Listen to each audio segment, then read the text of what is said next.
Hey everyone! This is a quick video on how to make a tiny little bow tie to put on your amigurumi. All you're going to need for this tutorial is yarn, a hook that goes with your yarn, a pair of scissors, and a tapestry needle. So this project is going to be worked in turned rows, meaning at the end of each row we're going to chain and turn. If you don't know what that means, I'll demonstrate in a second. So to begin, make a slip knot, and then insert your hook in the slip knot, and foundation single crochet 4. So a foundation single crochet is basically a single crochet plus an extra chain. And here's an extra video that will go through it really slow if you need some help with this step. But I'm going to go through it now as well. So to work a foundation single crochet, you're going to yarn over and pull through, yarn over and pull through again. So we've just made 2 chains. And then you're going to insert your hook into the second chain from the hook. So this is the first chain and this is the second chain. So I'm going to go into the second chain from the hook, yarn over, pull up a loop, and then yarn over and only pull through the first loop. So this one over here. So I'm just going to go through that first loop and not the second. And then I'm going to yarn over and pull through both loops. So the first one's a little bit tricky, but after this one they'll all be the same. So we're going to foundation single crochet a total of 4 stitches, so we've just made the first one, and you count them just the same way as you would normal single crochet stitches. You can see that there's a V there, so that is 1 stitch. And actually the only difference is that on the bottom, instead of having just 1 chain for every stitch, you have 2. So to make the next foundation single crochet, insert your hook not into this, you'll see there are 2 loops on the bottom, not into the one closest to your hook, but this bigger one behind it. So if you're ever in doubt, just count 1, 2, and go into the second loop over here. So go into that second one, so not this one, but this one, and then yarn over, pull up a loop, and then yarn over and only pull through the first loop. So just the first one. So we just made the chain, which is like the bottom part, and then we're going to work the single crochet now, which is the top part. So we're going to yarn over and pull through just like normal for a single crochet. So you can see a foundation single crochet is basically working chains on the bottom on the same time as you're working a single crochet. So that was our second one, and you can see we have 1, 2 stitches here. So we just need to do 2 more. So I'm going to insert my hook into not that first loop there, but the second one right behind it that's a little bit bigger. Yarn over, pull through, and I'm going to first work the chain, which is like the bottom of the foundation single crochet. So to finish the chain, I'm just going to yarn over and pull through the first loop. So we've done the chain, you see the chains on the bottom there, and then we're going to finish the single crochet, which is on the top. So I'm going to yarn over and pull through both loops to make that single crochet.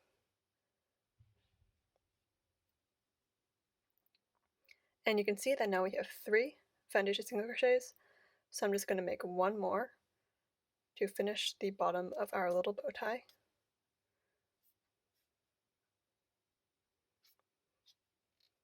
And now we have the first row done.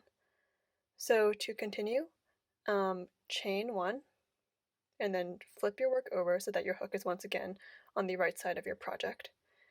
So that now we've successfully chained and turned, and now we're going to continue working in row 2.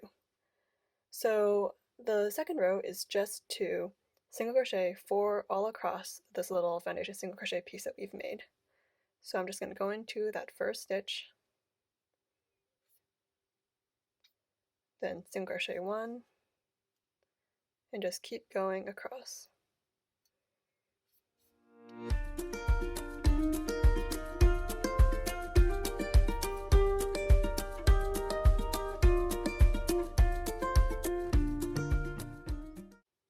So I've just finished row 2. So row 2 also has 1, 2, 3, 4 stitches, and then to make our last row, we're just going to chain 1 and turn to work in turned rows.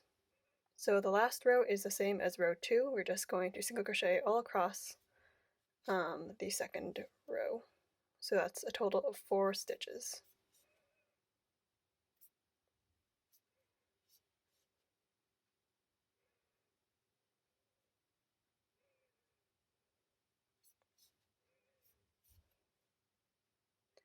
So now we have successfully made our 3 turn rows, and it should look like a tiny little rectangle that you have in your fingers. And the final step is we're going to pull the loop out and cut the yarn maybe a foot out.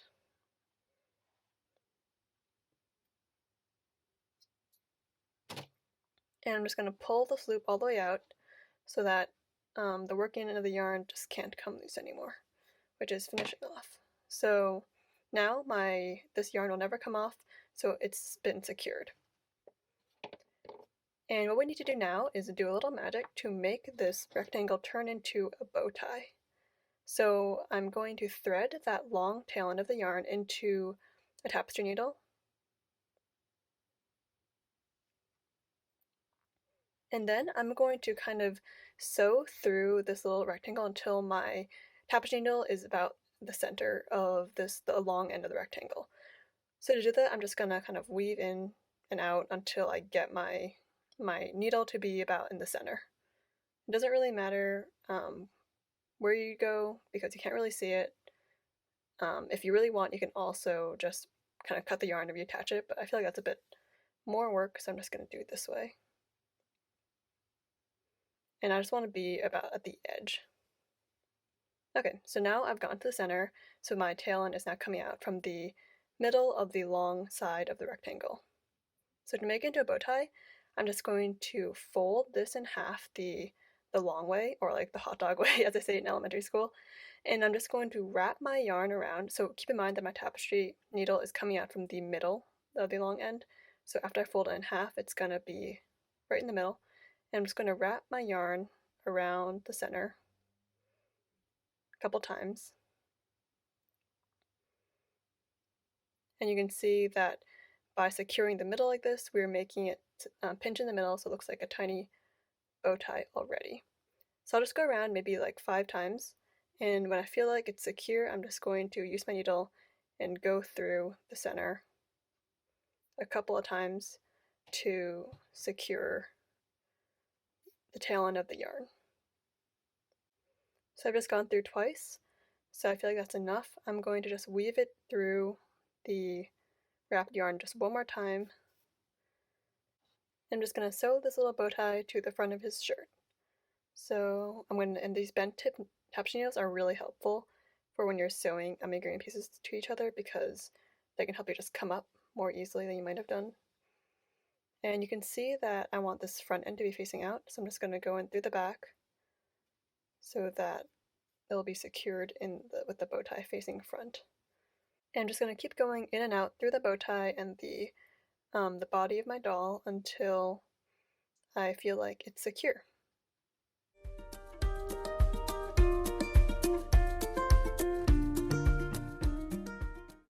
So I feel like I've gone through enough times, and I've just insert the needle all the way through the back so that I can finish off that tail nicely. And I'm having a little bit of trouble pulling it out, so if you also have trouble, you can use a pair of pliers to yank on the needle, and it works great when you have a lot of fabric to go through. Awesome, so I like how that looks. You see it's super cute and really fits proportions of this doll. So I'm just going to cut the tail over here, and I'm also going to weave in that end that was from the beginning. You can do this before you sew it, if you want.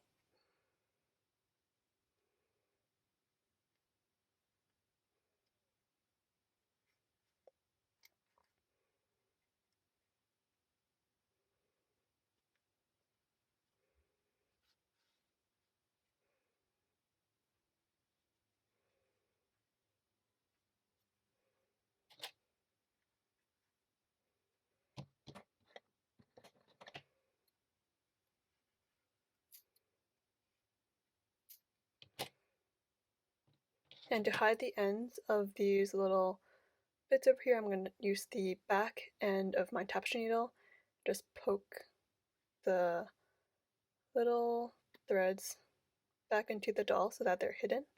And now you can't see either of the tails, and that's your little bow tie. If you want to make this bow tie bigger, just make the bow tie rectangle both longer and taller, and then you'll just make it a bit bigger. So the length of how many stitches are in the row determines how wide the bow tie is, and how many rows there are determines how tall it is. But this one is perfect for small dolls that fit in the palm of your hand. I've also used this pattern for a little teddy bear, so now they have matching bow ties. So these are perfect for mini amigurumi animals or dolls. I hope you enjoyed this tutorial, and if you found it helpful, please like and subscribe, and to be notified whenever I post a new video.